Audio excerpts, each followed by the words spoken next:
Thank you for downloading 4thought from the BBC. Kevin Allen tells a story about the best way to manage people in front of a live audience at Somerset House in London.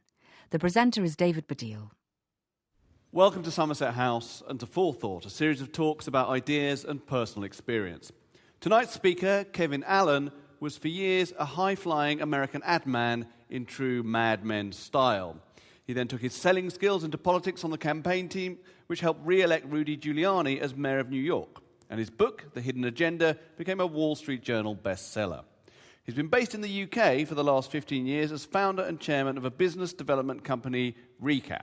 It's all very high-end and sophisticated, which makes it all the more interesting that what he's actually going to be talking about tonight is how he dealt with some missing cutlery. Ladies and gentlemen, Kevin Allen.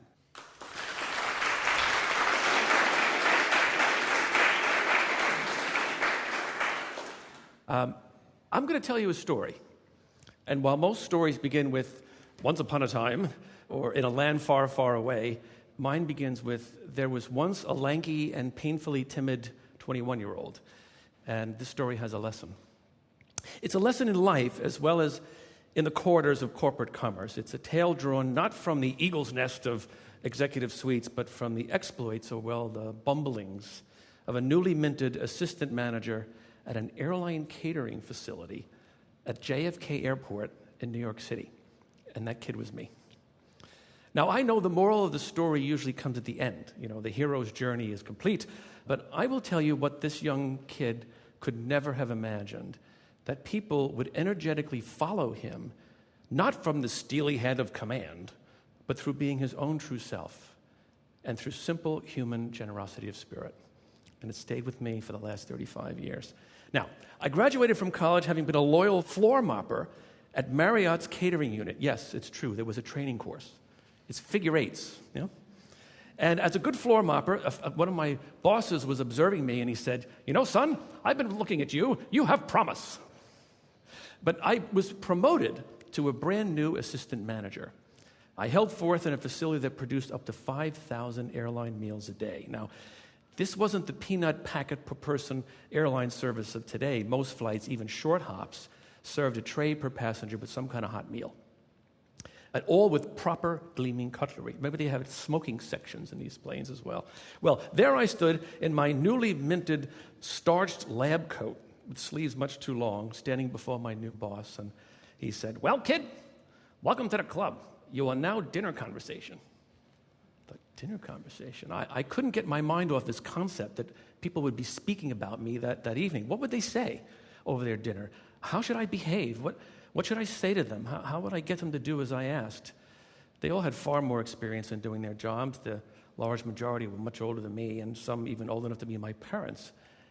I was absolutely terrified. One sunny summer afternoon, our general manager called me into a meeting, and we had a surprise visit from the VIP of our single largest client, Eastern Airlines. Now, George, as I recall, was a sober man with one of those flat military haircuts and a demeanor to go with it. And he laid it out for us. "We're losing our cutlery by the thousands. It's costing us a fortune as well as delaying flights by the score. You need to get to the bottom of this, and fast, and make no mistake. We're holding you responsible. I'm back in a week, and if it doesn't get solved, someone's going to pay." Well, meeting over, the boss assembled us, and he made it clear that the disappearance must be solved as a matter of urgency. There would be no telling what George would do. And I honestly don't know what possessed me, but I raised my hand and said, "I'll look into it." Well, I began by making all the necessary inquiries. I checked the stockroom, I looked all over the place, and I looked literally everywhere. And one morning, I decided to see if the leaking of our precious cutlery was out the loading dock. So I got up early, and I made a surprise visit to the dishwashing room, 5:45 a.m., hours before the staff would appear. Now, this room contained 3 huge conveyor-belted behemoths, allowing literally hundreds of dishes and cutlery to pass through. You know, rinse, soap, and finally, at the end of this, a gleaming discharge at the far end of the room.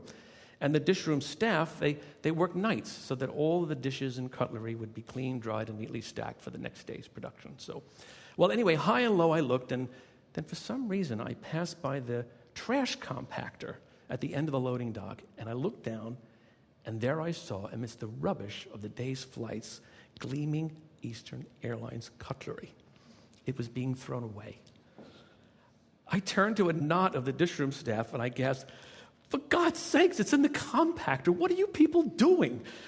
So they're all sort of looking at each other, and finally one fella steps forward, Mr. Fuentes, I remember, and he spoke up. He's kind of red in the face, and he said, "Yes, Mr. Allen, we know, but it won't come clean.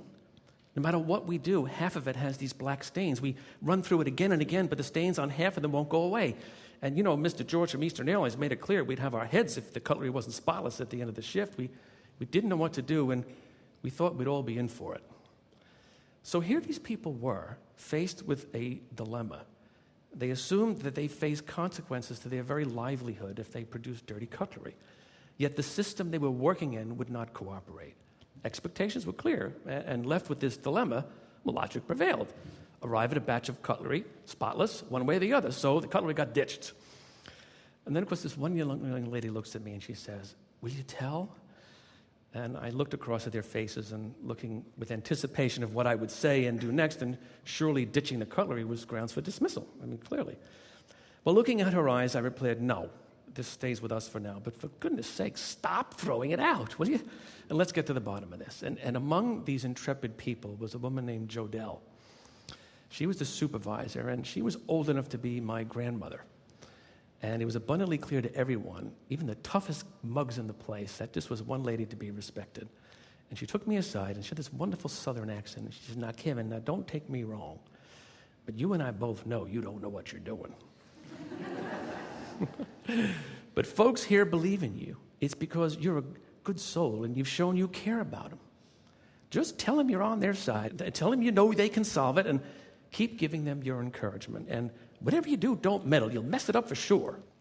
And I never forgot that. Anyway, Mr. Fuentes decided to enlist the support of the truck mechanics, and together they were taking a hard look at the gearing of the conveyor belts. It seemed that some of the mechanics felt if they could slow down the conveyor, there might be some time extra in the wash cycle. And in addition, one of them was a plumber.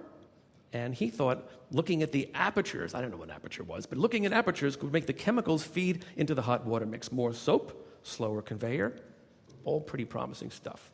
Anyway, one morning, entering the cafeteria at my usual time, I overheard a disagreement. Daisy, one of the dishroom staff, was holding forth. Now, she was one formidable character. She scared me to death every time I went in front of her.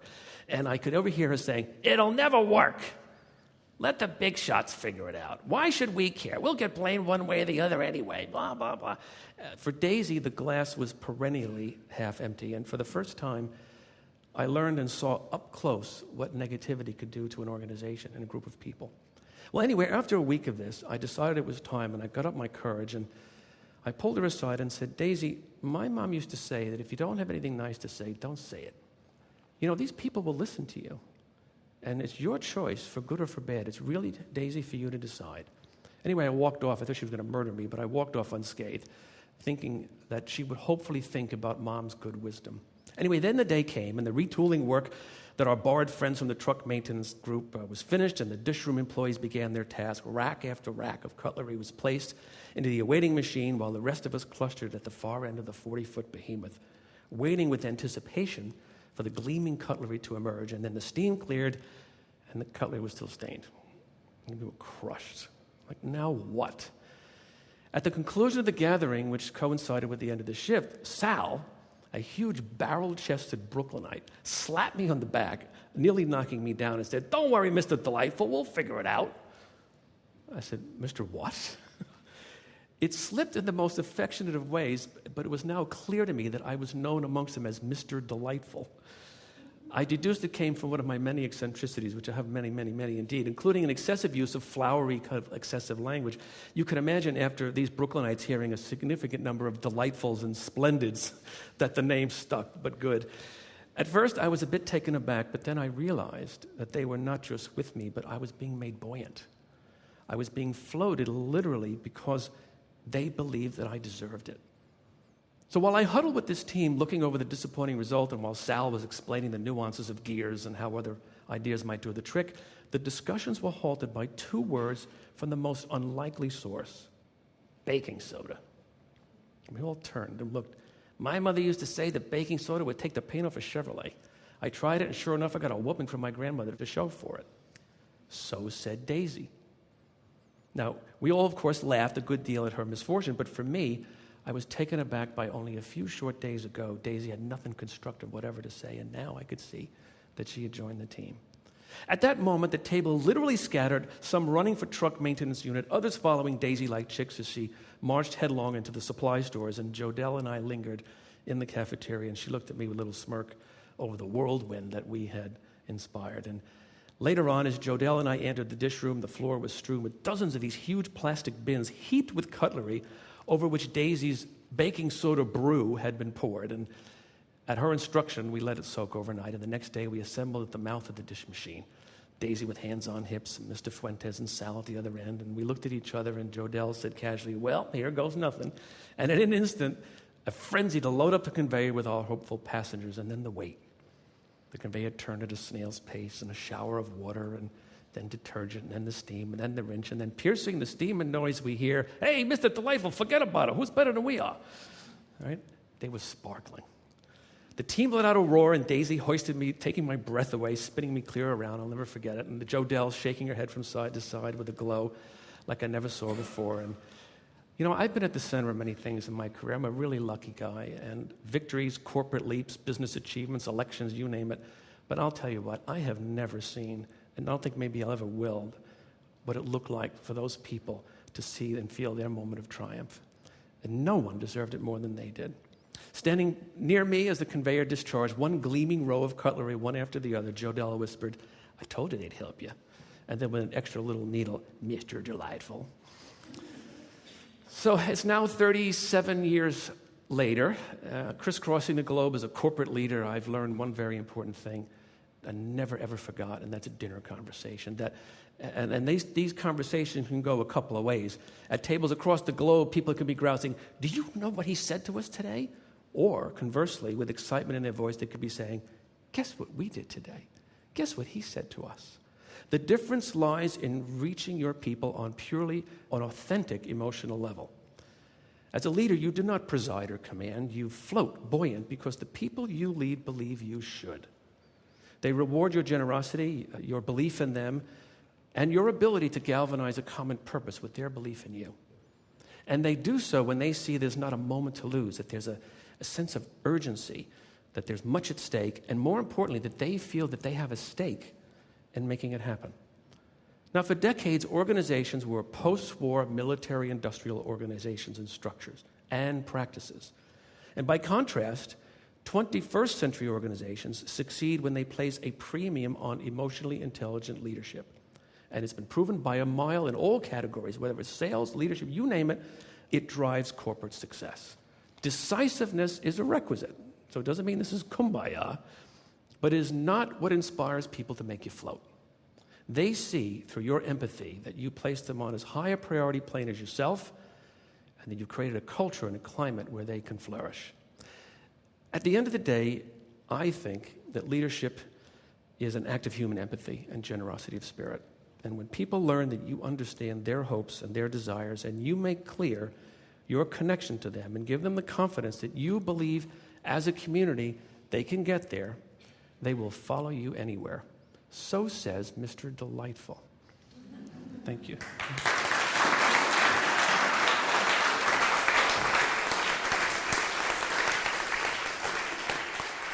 Thank you very much, Kevin Allen. Do we have any questions for Mr. Delightful at all? I've got a question. Was there not a problem with using baking soda? Was that not led to it being more expensive to clean the cutlery? Well, what this did actually was give rise to the senior management's wholesale review of what the problem was in the first place, that these machines were not being properly looked after. And in fact, one of the things that led to that was I decided, which I didn't have time to share, is I spent a week with them on the shift. And they started at about 11 o'clock. It's 110 degrees in that place. And I never saw how hard any human being could work under such conditions. There's an old expression, before as a manager, before you go, "Hey," you're pointing at someone, remember that 3 fingers point back. What conditions as a leader have you created for people to succeed or fail? So in fact, it gave rise to a wholesale review in how these practices were undertaken. I see. Any questions at all? Yes, that gentleman there.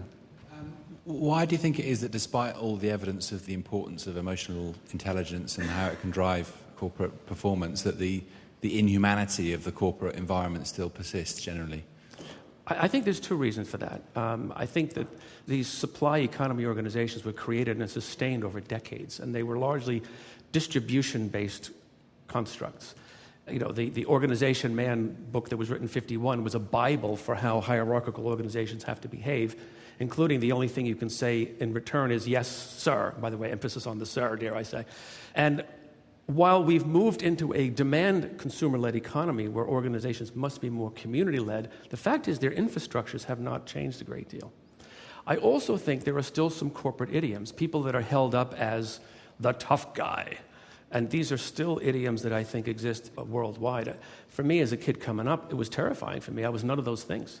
I used to read the newspaper to see who won the football game. You know, in order for me to be accepted by my peers, I still think there's a lot of pressure. And true for women to say, well, should I be mimicking this behavior? These are powerful cultures. When in fact, if you look at some of the great turnarounds, Angela Arendt of Burberry, that woman understands the concept of creating a community of shared values rather than willing her way into turning around a company like that. So I think there's a couple of reasons, really. Then we'll have your question. Just be interested to hear your take on the late Steve Jobs. His modus operandi was, shall we say, slightly at odds with that which you just outlined. Yes, it's true. I've worked over my career with a number of what I call cult of personality type leaders. I remember a particular gentleman who's I'll call him George for the sake of argument, but ran one of the largest financial institutions. And we used to call the organization and his management style George's Candy Store. You know, it really was a cult around him and acolytes. What is really interesting about that type of thing is that certainly organizations can succeed and sustain. The real trick is what happens when the organization falters and everybody runs for the hills. And I've watched these organizations very significantly deteriorate. When I was part of the McCann organization, we had 205 offices. And when an office faltered, what was so remarkable was what a simple shift of management would do. We didn't change a lot of the infrastructure, but what that kind of leadership could do to turn around an organization. So I think it's a sustainability thing. What will happen to that organization now that he's gone will be a very interesting question. Can it sustain itself without the sheer will and force of that personality? I guess is a big question. I'm struck by how this relates to personal ambition when you're thinking about conversations we've had earlier about people making it to the top, and it's almost like that's an expression of a certain kind of ego to get you to that place, and yet what you're talking about is something quite different, I think. I think, you know, I was kidding earlier when I said, you know, it's not kumbaya, because actually, you know, this is a better management system, and by definition, your organization will perform more effectively. But I do think of the CEOs and people that I come in contact with, that there are many, many increasingly that do feel a greater set of responsibility, particularly as it relates to what kind of condition will this organization be left in as I leave it. So this notion of shared culture, which of course in the supply economy days was just a little frame thing you put on a wall and nobody ever paid attention to it. And yet the power of culture, or what I call cultural permission, to drive an organization is a very, very much different set of things. And the individuals I speak to not only like the fact that the organization is performing better, but the journey, the collective journey, and the psychic reward that comes from that is pretty satisfying stuff. Thank you very much, Kevin Allen. Thank you very much. Thank you.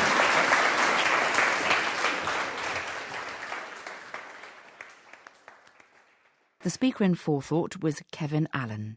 The programme was presented by David Baddiel and the producer was Sheila Cook. There are many more BBC programmes to download for free if you go to the Radio 4 website at bbc.co.uk/Radio 4.